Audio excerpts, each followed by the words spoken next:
না না পিছে পিছে পিছে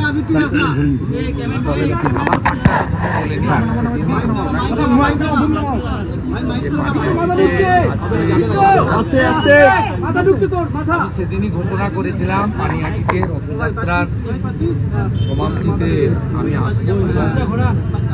মহাপ্রভু শ্রী জগন্নাথ দেব, মহাপ্রভু শ্রী বলরাম ছেড়ে দেন না, আরতি করে প্রণাম করে আমি আমাদের ডাক্তার বোন তার পিতৃদেব এবং মাতৃদেবী তার অনুমতি নিয়ে দেখা করি।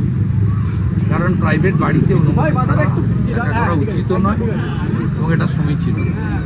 আমি ওনাদের পরিবারকে কালকেই জানিয়েছি, আজকে দুপুরেও আমার অফিস থেকে সম্পর্ক করা হয়েছিল, ওনারা বলেছিলেন ওয়েলকাম আসে। তা আমাদের মধ্যে অনেক কথা হয়েছে। প্রথমত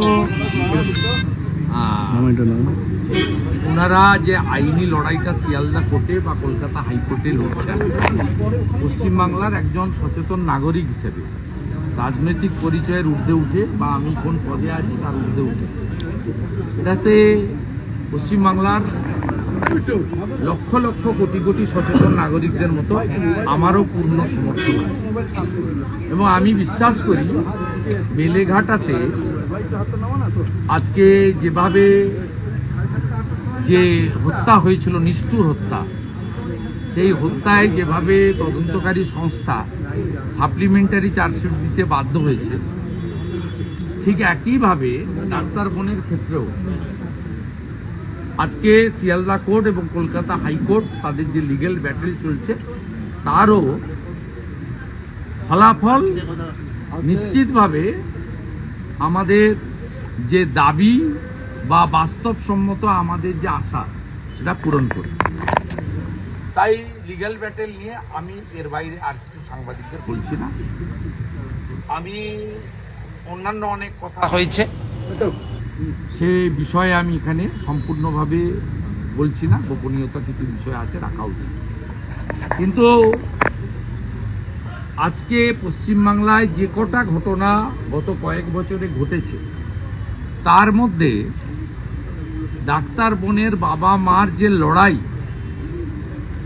মেরুদণ্ড সোজা রেখে রাজনীতির ঊর্ধ্বে যে কঠিন এবং কঠোর লড়াই, এই ভয়ঙ্কর হিংসাশ্রয়ী শাসকের বিরুদ্ধে, এটা অন্য কেউ পারবেন বলে আমার মনে হয় না।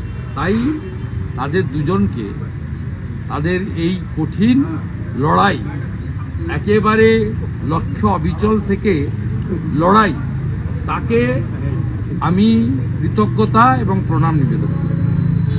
তৃতীয় হচ্ছে, আমি প্রকাশ্যেই ঘোষণা করেছিলাম যে 9ই আগস্ট ভয়ঙ্কর ঘটনার বর্ষপূর্তিতে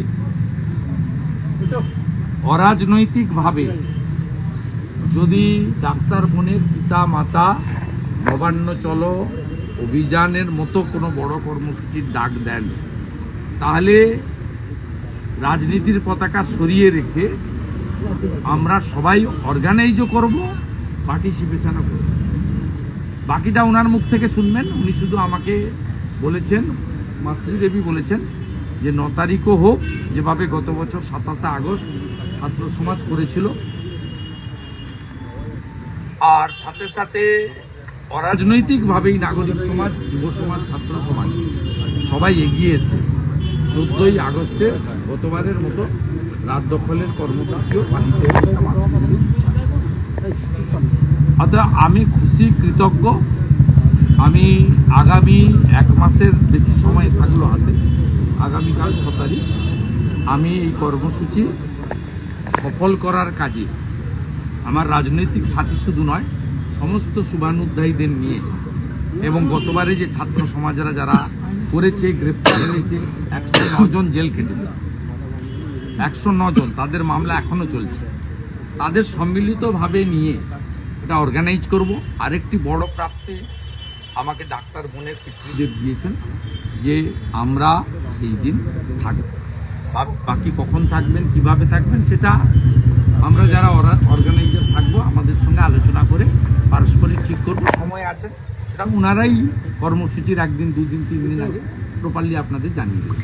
আমার কথা হয়ে গেছে। বিরোধী দলনেতা হিসেবে কি আপনি অন্য দলগুলোর কাছে বিরোধী দলনেতা হিসেবে অন্য দলগুলোর কাছে কি আহ্বান করবেন বা আনুষ্ঠানিকভাবে? এটা তো দেখুন, আমি যে দল করি, আমাদের দলের আরজি করের ঘটনার পরে স্ট্যান্ড খুব ক্লিয়ার। আমরা বলেছি যেখানে এই ইস্যু নিয়ে লড়াই হবে, আমরা পতাকা ছাড়া আমাদের যেতে কোনো আপত্তি নেই। আমরা যেমন পতাকা নিয়ে দলীয় ব্যানারেও কর্মসূচি করব, যেখানে পতাকা বর্জিত কর্মসূচি হবে সেখানেও বিজেপির কোনো কর্মী সমর্থক ভোটারের যেতে আপত্তি নেই, কিন্তু সেক্ষেত্রে যেন ন্যূনতম সম্মান প্রত্যেকের থাকে। অভিজিৎ গাঙ্গুলি বা অগ্নিমিত্রা পালদের মতো অসম্মানজনক পরিবেশ পরিস্থিতি যেন কেউ তৈরি না করেন, এটাই আমাদের স্ট্যান্ড ছিল। সে স্ট্যান্ড আজকেও আছে। এবং গতবারে 27 আগস্ট ছাত্র সমাজ যে আন্দোলন করেছে, তারা বলেছিল যে রাজনৈতিক নেতৃত্বরা আমাদের দূর থেকে সাহায্য করবে, মানে পরিচিত মুখদের আসতে না। আমি রেল স্টেশনে থেকে ওদের সাপোর্ট দিয়েছি। আমি 50,000 জলের পাউচ, মেডিকেল, যারা আহত হয়েছিল 35 জন চিকিৎসা, 109 জনকে জামিন করানোর ব্যাপারে আইনি সাহায্য, লয়ার প্রোভাইড করা, সবই করেছি। এক্ষেত্রে যে কর্মসূচি পিতামাতার মুখ থেকে শুনবেন, কমপ্লিটলি নাগরিক সমাজ, যে নাগরিক তো আগে, তারপর তো রাজনীতি। অর্থাৎ যদি আপনি মনে করেন যে হুঁশযুক্ত মানুষ, মানুষ নামটা হয়েছে কেন? যার হুঁশ আছে।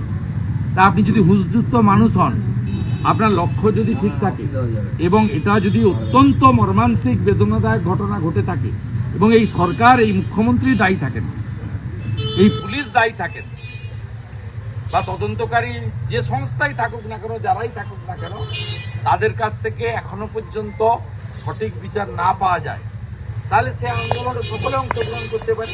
এক্ষেত্রে আলাদা করে দলকে, সামাজিক সংগঠনকে, ধর্মীয় সংগঠনকে, ব্যক্তিকে আমন্ত্রণ করার বিষয় নেই। বাধা তো কারোর ক্ষেত্রেই নেই। সবাই আসুন, সবাই যোগদান করুন, নিজের মতো করে যোগদান করুন। এবারে একটা টিম তৈরি করতে হয় যারা পুরো বিষয়টা দেখাশোনা করবে। 27 আগস্টে ছাত্র সমাজের যে তরুণ যুবক যুবতীরা এগিয়েছিল, তারাই এই অনুঘটকের কাজটা করবে। আমরা সবাই আমাদের শুভানুধ্যায়ীদের নিয়ে হাজারে হাজারে অংশগ্রহণ করব। নিশ্চিতভাবে শান্তিপূর্ণভাবেই প্রতিবাদ হবে, পুলিশ তার কাজ করবে এবং ওনারা দুজন থাকবেন বলেছেন। এটা একটা এই আন্দোলনকে অন্য মাত্রায় নিয়ে যাবে বলে আমি, কিন্তু আগামী 1 মাস প্রচার চালাবেন এই অভিযান নিয়ে? সেটা আমি বলি। কিন্তু আপনার না